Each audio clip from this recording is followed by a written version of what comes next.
কুমারের ৪৭তম প্রয়াণ দিবসে আজকে তাকে ঘিরেই চলছে নর্দন চত্বরে বিভিন্ন রকমের শ্রদ্ধা জ্ঞাপন অনুষ্ঠান। দেখে নেব তারই কিছু ঝলক।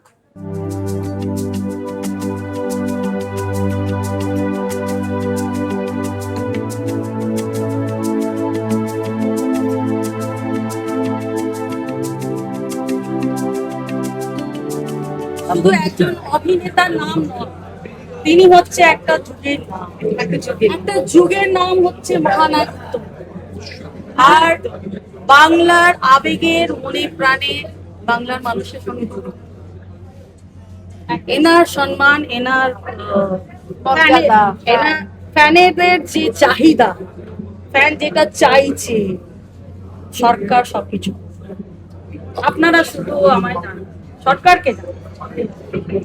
মুখ্যমন্ত্রী ছিলেন এবং খুব ভালো লাগলো যে মুখ্যমন্ত্রী এই প্রথমবার আমাদের এই উদ্যোগ হলো যে ক্যারোতলা শ্মশানে, যেখানে মহাপ্রয়াণ হয়েছিল ওনার, মানে এখানে ওনাকে মানে সমাধিস্থ করা হয়েছিল, সেই জায়গাটা, এই জায়গাটার উপরে একটা বেদি বানিয়ে সেখানে একটি মূর্তি বসানো হয়েছে এবং সেখানে আমরা সবাই মাল্যদান করলাম। এটা একটা খুব অভিনব কাজ হয়েছে এবং মুখ্যমন্ত্রী বলেছেন আরো অনুষ্ঠান হবে ওনার জন্ম শতবার্ষিকীতে, এবং আমরাও শিল্পী সংসদ থেকে অনেক কিছু প্ল্যানিং করছি। এবং যেহেতু আমি শিল্পী সংসদের প্রেসিডেন্ট, যেটা উত্তম কুমার নিজে হাতে বানিয়েছিলেন, একসময় বেনুয়ানটি হাত ধরে সেটি এগিয়েছে, তারপরে মাধবী মুখোপাধ্যায় হাত ধরে সেটি এগিয়েছে এবং সেখান থেকে আমাকে এই দায়িত্ব দেওয়া হয়েছে। তো এটা আমার কাছে অনেক বড় প্রাপ্তি আজকে। এবং আজকে আমাদের অনুষ্ঠান শুরু হলো, শিল্পী সংসদের আমাদের প্রথম ছবি দেখানো হবে এবং এবারে আমাদের 14টা ছবি দেখানো হচ্ছে উত্তম কুমারের, এবং যারা মানে এই ছবিগুলো আমাদের দিয়েছেন তাদের কাছে আমি খুবই কৃতজ্ঞ। এবং 28টি ছবি দেখানো হবে, 28 দিনই আমি জানি হাউসফুল থাকবে।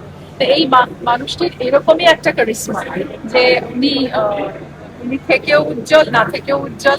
তাই জন্য ওনার প্রতি আমার অনেক অনেক শ্রদ্ধা। আমি যখন খুব ছোট তখন আমি সেই দিনটা মনে আছে আমার, 1980-তে ছেড়ে চলে গেছিলেন এবং আমি দেখেছিলাম যে প্রত্যেকটি ফ্যামিলিতে মনে হয়েছিল একজন তাদের নিজের আত্মীয় হারিয়ে ফেলেছে। তো সেটাও দেখেছি। ওই জন্য ওনার প্রভাব আজ না, চিরকালীন। এবং এভাবেই মানে আমরা যেন ওনাকে এভাবেই স্মরণে রাখতে পারি এবং ওনাকে নিয়ে অনেক বড় বড় কাজ করতে পারি, যাতে যাতে পরবর্তী প্রজন্ম আরো বেশি বেনিফিটেড হয় এবং ওনার নামাঙ্কিত অনেক কিছুর মাধ্যমে আমরা যেন আরো অনেক কিছু করতে পারি, যাতে ওনাকে আমরা স্মরণ রাখতে পারি।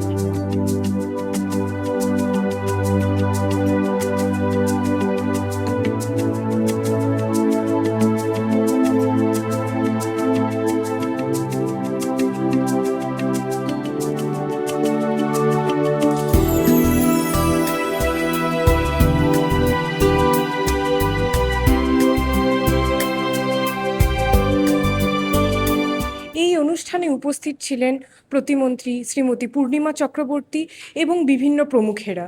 দেখে নিলাম তার কিছু ঝলক। ক্যামেরায় কৌস্তবের সঙ্গে আমি শ্রয়েতা, বাংলা হান্ট, কলকাতা।